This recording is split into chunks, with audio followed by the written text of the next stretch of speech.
Hello, welcome to the Tea Party Hardy channel.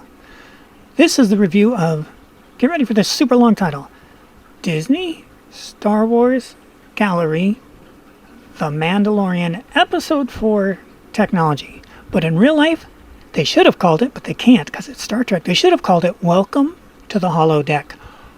This episode is a must-see for anybody who's either a sci-fi fan or a futurist fan, because what they've come up with in the way that they shoot and shot The Mandalorian that they reveal to us in episode 4 is brand new, groundbreaking, kind of sort of technologies, but most definitely methodologies. And that's one of the things that Favreau points out in the documentary, is it's not proprietary. It's just nobody's ever put the stuff together in this arrangement. And so he mentions how this is going to allow the directors that have worked on The Mandalorian, who are the first ones to ever do it in this way, to take this holodeck technology and take it out into the real world. Hopefully I sound really excited, because I watched this episode 3 times already, because you want to go back and you want to see, because they show you a pan from left to right of how the effects work. And it's just totally mind-blowing. It's as close to the holodeck as we've ever gotten. Oh, sorry. If you don't know what the holodeck is, the holodeck is from Star Trek: The Next Generation.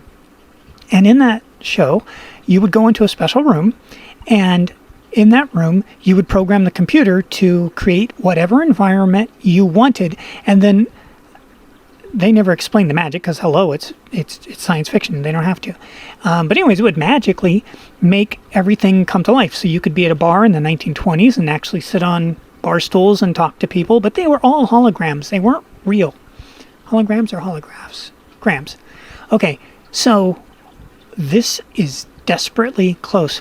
And needless to say, there's a couple of scenes that took place that they were filming, and because it's so realistic when you were there, that they had many a mishap, and I don't want to give it away, but yeah, it would have been this episode was just awesome, because they've done, and they've done what everybody's wanted for so long.